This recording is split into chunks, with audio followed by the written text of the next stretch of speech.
اور آخرکار 45 روز بعد دنیا جو ہے وہ آبنائے ہرمز کی خبریں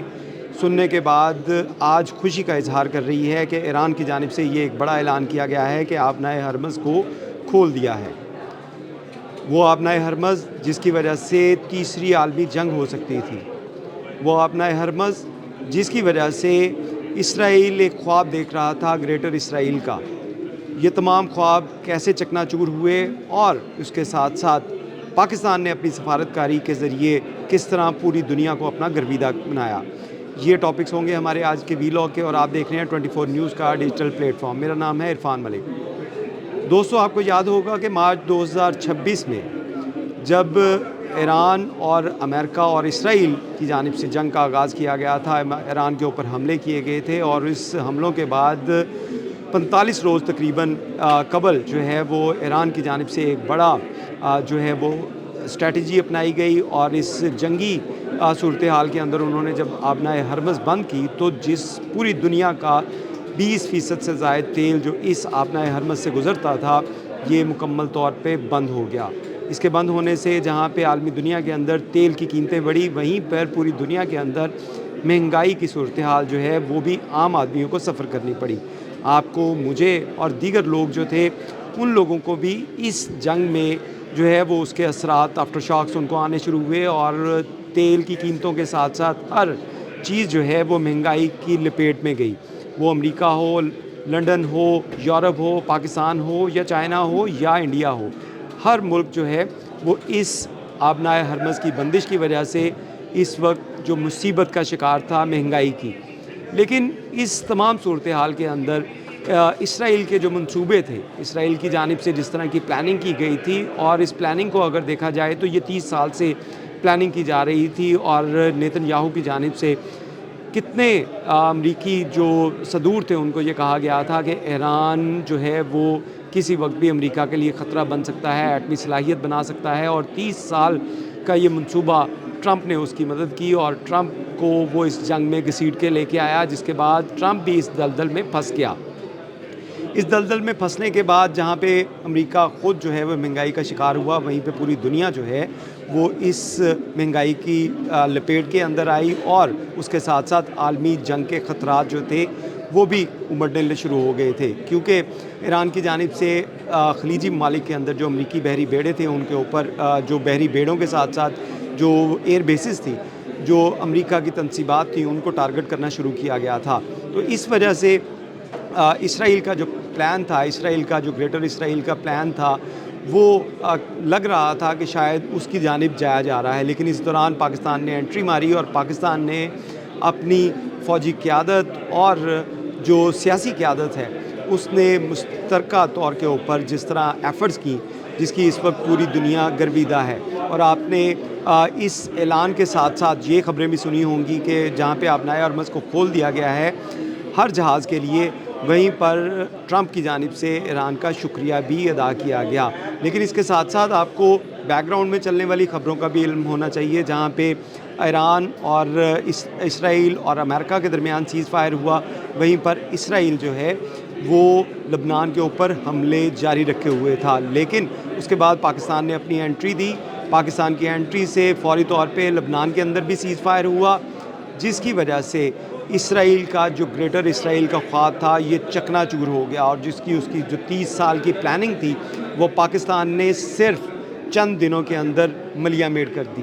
یہ ایک کافی ڈرامائی سٹوری تھی، اور اس کے بارے میں اگر دیکھا جائے تو کس طرح پاکستان نے اپنی بہترین سفارتکاری، فوجی قیادت اور تمام جو لوگ اس نیٹ ورک کے اندر شامل تھے، جس طرح انہوں نے سفارتکاری کی، جس طرح انہوں نے اپنا کردار ادا کیا،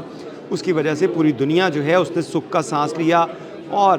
جو تھرڈ ورلڈ وار تھی اس کا خطرہ بھی ٹلا، اور اس کے ساتھ ساتھ جو اسرائیل کے جو ایک خواب تھا گریٹر اسرائیل کا، اس کو بھی خاک میں ملایا۔ اس وقت کی صورتحال اگر بات کی جائے، جب ایران کی جانب سے آبنائے ہرمز کھولی گئی اور ٹرمپ کی جانب سے ایران کا بھی شکریہ ادا کر دیا گیا ہے، تو اس وقت اگر آپ اسرائیلی میڈیا کو جو ہے وہ فالو کریں، اسرائیلی سوشل میڈیا اکاؤنٹس کو فالو کریں، تو وہاں پہ اس وقت صفِ ماتم بچھا ہوا ہے۔ اسرائیل کے جو دفاعی تجزیہ نگار ہیں ان کا کہنا ہے کہ اسرائیل جو ہے وہ اپنے جو پلاننگ تھی، اسرائیل کی جو اپنی اسٹریٹجی تھی، وہ تمام کی تمام ملیہ میٹ ہو چکی ہے، کیونکہ ایک طرف اس کو لبنان میں سیز فائر کرنا پڑا، ایران میں سیز فائر کرنا پڑا، اور جو ان کی پلاننگ تھی کہ آبنائے ہرمز اگر بند رہے گی تو امریکہ کو اس جنگ میں وہ دوبارہ لے کے آئے گا، وہ بھی آج ناکام ہو گئی، اور اس کی ایک بڑا کریڈٹ جو ہے وہ پاکستان کی فوجی قیادت اور اس کے ساتھ ساتھ جو سیاسی قیادت ہے اس کا بنتا ہے وزیر اعظم پاکستان اور دیگر جو ان کی ٹیم تھی ان کی جانب سے جس طرح کی پالیسی اور جس طرح کی حکمت عملی کا مظاہرہ کیا گیا، اس نے پوری دنیا کو اس وقت تھرڈ ورلڈ وار سے بچایا، ساتھ ہی گریٹر اسرائیل کا منصوبہ بھی خاک میں ملایا۔ اب اس حوالے سے بات کی جائے کہ اسرائیل کے اندر جو صورتحال ہے، جس کو اسرائیل کے اخبارات، اسرائیل کے دفاعی تجزیہ نگار اور اس میں خصوصی طور پہ موساد کے جو سابقہ چیف ہیں ان کی جانب سے، اور جو آئی ڈی ایف ہے ان کے جو رہنما ہیں، جو ان کے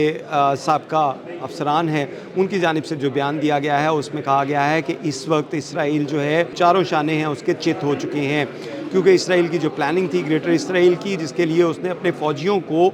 گریٹر اسرائیل کے جو بیچ تھے وہ بھی لگا دیے گئے تھے، اور اس کے ساتھ ساتھ اس طرف جو ہے وہ پلان کیا جا رہا تھا کہ گریٹر اسرائیل کو بنایا جائے، اور جتنے بھی ممالک اس میں شامل ہیں گریٹر اسرائیل کے اندر اگر وہ شامل کرنا چاہتا تھا تو اس میں پہلے جو ہے وہ جو سیکیورٹی کی صورتحال اس کو خراب کرے، تاکہ وہاں پہ اسرائیل اپنا جو ہے وہ گھنونے منصوبے ہیں اس کو تکمیل تک پہنچا سکے۔ لیکن جب اللہ کی طرف سے جو پلان ہے اس کو کامیابی نہ ملے تو کوئی بھی پلاننگ کسی کی نہیں چلتی، کیونکہ صرف پلان وہی چلتا ہے جو رب کا منصوبہ ہوتا ہے، اور رب کا منصوبہ اس وقت یہی لگ رہا ہے کہ اسرائیل جو ہے وہ چاروں شانے جو ہے وہ چت ہو چکا ہے، اسرائیل کو بری طرح شکست ہوئی ہے، اور جو دفاعی تجزیہ نگار ہیں اسرائیل کے ان کی جانب سے یہ کہا جا رہا ہے کہ اس وقت اسرائیل بری طرح پھنس چکا ہے، کیونکہ جہاں پہ لبنان کے اندر سیز فائر ہو چکا ہے، ایران کے ساتھ سیز فائر ہو چکا ہے، ان کی ڈیل ہونے والی ہے ایران کی اور امریکہ کی،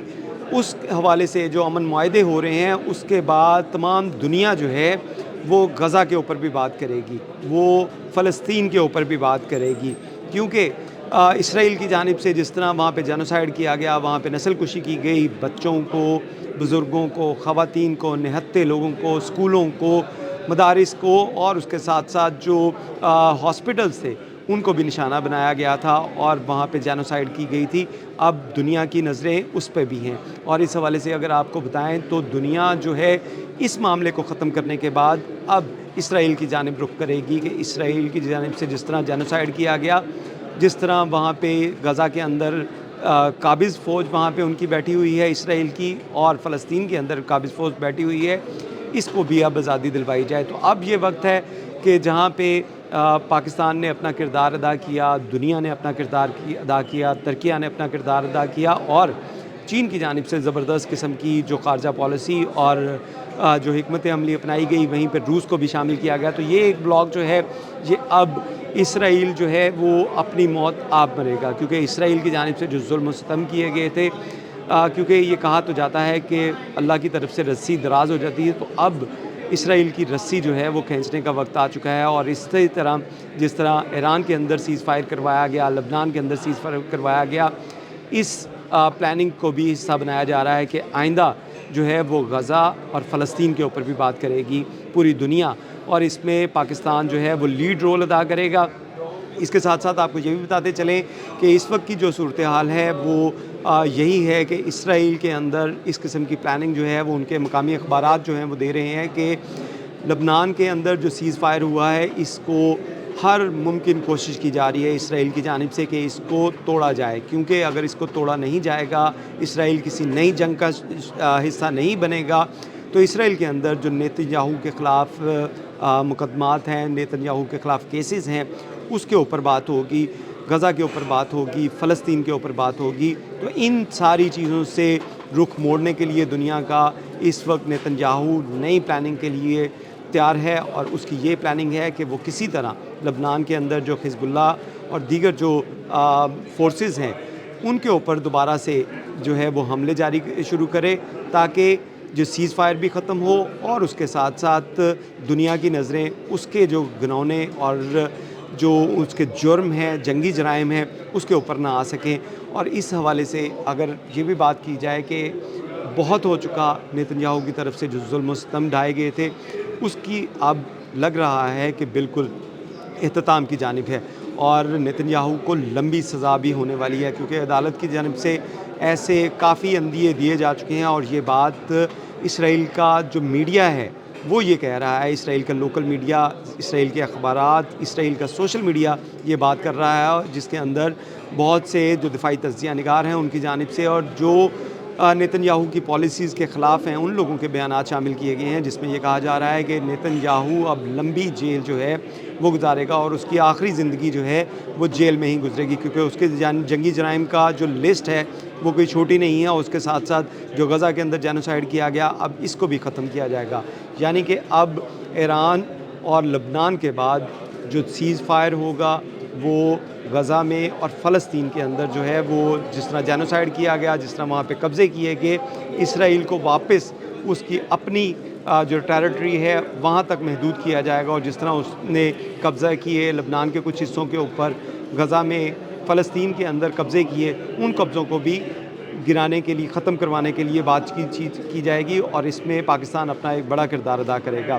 اس کے ساتھ ساتھ آپ کو یہ بتاتے چلیں کہ پوری دنیا جو ہے وہ اس وقت اس بات کے اوپر جو ہے وہ قائل ہو چکی ہے کہ اسرائیل جو ہے وہ کہ جس طرح اس نے جینوسائیڈ کیا، پوری دنیا کے جو حکمران ہیں ان کے اگر بیانات دیکھے جائیں، جو کرسچن کمیونٹی ہے اس کی جانب سے جس طرح کے بیانات دیے گئے ہیں اس کے مطابق جو ہے وہ بہت ورسٹ کنڈیشن جو ہے وہ پیدا کر دی ہے اسرائیل نے، لیکن اب اس کی رسی جو تھی وہ اس کو ٹائٹ کرنے کا وقت ہے، اور اب نیتنیاہو اپنی ساری زندگی جیل میں گزارے گا۔ بہت شکریہ۔